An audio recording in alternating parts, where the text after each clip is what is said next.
oil, the black liquid that makes the world go round. In 2020, oil production ran an average of 93.9 million barrels per day.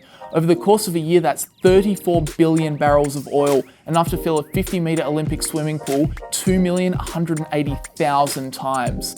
The US produced 20% of that supply, Saudi Arabia covered 12%, Russia 11%, Canada 6%, China 5%, and the list goes on. But now, as you've heard, there's a problem. Russia. As the military conflict continues in Ukraine, a different war has now begun. It's an economic war between Russia and the UK, EU, and United States. It started with economic sanctions restricting Russia's participation in the global financial system, but as Vladimir Putin continues his invasion of Ukraine, the target has very quickly moved to the black commodity that is so close to Russia's heart. To inflict further economic pain on Russia, the UK have announced they will phase out Russian oil by the end of the year, and the US have announced a full ban on Russian oil and gas starting now. We're banning all imports of Russian oil and gas and energy. We will not be part of subsidizing Putin's war. And if these boycotts start happening en masse, it'll certainly wound Russia's economy and also their war effort. As you can see, 30% of their total exports are crude petroleum and 16.3% is refined petroleum. And between 2011 and 2020, 43% of the Kremlin's budget came from the sale of oil and gas. So if more countries follow in the lead of the UK and the US, Russia could potentially start to see the money from their exports drying up, which could hurt their economy and also their ability to finance a war effort. But here's the problem. The EU is rather fond of Russia's oil export. Most of Russia's crude oil and refined petroleum goes to European countries, and it's the same story with their gas exports too. In fact, 25% of the EU's oil and 45% of their gas comes from, you guessed it, Russia. Putin isn't stupid. He knows this. He knows exactly which countries need Russian oil and gas. And now that the UK and US have started floating the idea of banning Russian oil and gas, he's been very quick to retaliate, threatening that he could be the one to pull the plug on those Russian exports. You know, you want to ban our energy resources? All right, well, we'll stop them entirely and see how you like it. And just a few days ago, Russian Deputy Prime Minister Alexander Novak made that point very loud and clear, because in a state TV address, he said it is absolutely clear that a rejection of Russian oil would lead to catastrophic consequences for the global market. The surge in prices could be unpredictable. It could be $300 per barrel, if not more. But he also said, we have every right to take a matching decision and impose an embargo on gas pumping through the Nord Stream 1 gas pipeline. So far, we are not taking such a decision, Novak said. But European politicians, with their statements and accusations against Russia, push us towards that. If you want to reject energy supplies from Russia, go ahead. We are ready for it. We know where we could redirect the volumes to.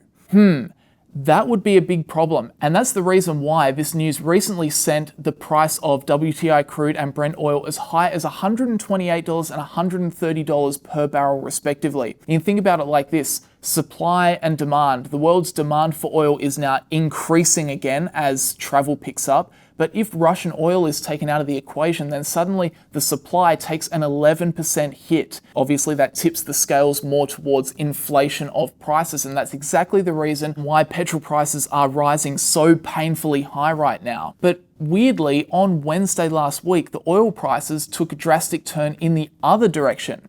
WTI crude tumbled more than 12%, registering its worst day since November 26th. And Brent crude oil, the international benchmark, fell a similar 13% for its biggest one-day drop since April 2020. Why? Well, for that, we need to understand the global oil landscape. There are so many oil-producing nations in the world that if they went hell-bent and tried to output as much oil as possible, all the time, then the supply would simply swamp the demand, and this would crash the price of the commodity so hard that all of a sudden the oil business just wouldn't be profitable for these nations. So what a lot of the big oil producing nations have done is they've banded together to form an alliance and have agreed to cap the amount of oil that is produced each day. They could pump more, but they don't. By controlling the oil output together as an alliance, this means the supply of oil never outweighs the demand for too long, which keeps oil prices stable and keeps oil producing nations very rich. You would have heard of this alliance too, by the way. It's called OPEC. It's the Organization of Petroleum Exporting Countries. OPEC started back in 1960 with 5 members: Iraq, Iran, Kuwait, Venezuela, and the biggest producer of them all, Saudi Arabia. Today, the organization currently has 13 members, and they've also now established a wider alliance called OPEC+. But of note, the United States and European countries are not a part of OPEC+, but Russia is. Now, this complicates things as the US, UK, and EU is trying to boycott Russian oil,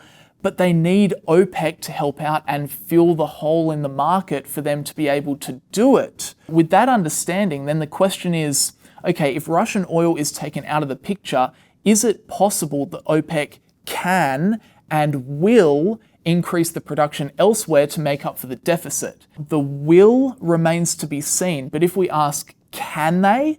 Well, the answer seems to be yes. According to Rystad, OPEC Plus has about 4 million barrels per day spare production capacity. Russia produces 10 million barrels per day, but only half of that is exported. So probably yes, OPEC could increase production and be able to cover a ban of Russian oil, but will they? Well, possibly. The big news last Wednesday was that UAE, which is an OPEC member, came out and said, we favour production increases and will be encouraging OPEC to consider higher production levels. That alone sent the price of oil down 13%. And Reuters also reported that Iraq said it could increase output if OPEC Plus asks. And, if Saudi Arabia and Iran were of a similar opinion, then those two nations also have spare production capacity. But long story short, some OPEC members, mainly the UAE, are starting to give an indication that they might be happy to increase production even though Russia is a part of that OPEC Plus alliance. This would help to stabilize the supply as demand continues to increase and would thus lower the price of oil. But that still doesn't really answer the million-dollar question. Will OPEC Plus actually increase their oil output substantially to cover the loss of Russia? Because despite OPEC Plus having about 4 million barrels per day of spare capacity, as the Wall Street Journal notes, quote, opening their taps would be to take sides against Russia, which co-chairs OPEC Plus. At its most recent meeting, in the week after President Vladimir Putin's invasion of Ukraine, OPEC Plus took just 13 minutes to decide they would stick to their current production plans. They didn't even discuss the war in what was reportedly their shortest meeting ever. So even though they can, I wouldn't rest assured that OPEC will start increasing their oil production to cover a potential Russian gap in the market. So with all that said, what next and what should we be doing as investors? Well, hopefully this video has helped you realize that right now the oil business is extremely unpredictable. Maybe tomorrow Russia backs out of their invasion, or maybe they take the Ukrainian capital. Maybe tomorrow Russia decides to stop exporting, or maybe tomorrow the EU says it's too reliant on Russian oil and gas and it will not ban it. Maybe OPEC decides to go against Russia. Maybe it decides that Russia is, a valuable member of their alliance. Who knows? I think that's the point. The situation is extremely unpredictable, and I've seen a lot of investors see the volatility in oil and think there's an investment opportunity here. We as investors have been trained to look for abnormal market events and take advantage of them. But it's also times like these where it can be good to remember Warren Buffett's too hard pile. Personally, when I look at the oil situation and the day-to-day news articles and the political moves and the price swings, to me it reeks of unpredictability. There are just so many stakeholders in the situation, many of which could swing either way. Add to that the additional layer of foreign policy and military conflict. For me, the situation just sounds way too hard. And when I'm investing, personally, I like making as close to certain bets as I possibly can. Maybe the situation is different for you. Maybe you work in this field, you have a deep understanding of OPEC's, motivations. But I think for me, and I imagine the majority of like everyday investors out there, with easier opportunities elsewhere, I know I can pretty certainly put this on the too hard pile and just move on to something different. And I think it's worth remembering that even though this is a market event, it's still okay to take a pass. That's totally fine. Let me know your opinion down in the comment section below. I still value your opinion. Love to hear what you have to say. What's OPEC gonna do? Will the EU look to phase out Russian oil and gas? But apart from that, guys, that's it from me. I hope you enjoyed. Leave a like on the video if you did enjoy it. Subscribe if you found it useful. PROFITFUL link down in the description. New Money clips, New Money Patreon link down in the description. Thanks to the New Money Patreons for help funding the channel. But guys, that's it from me. I'll see you all in the next video.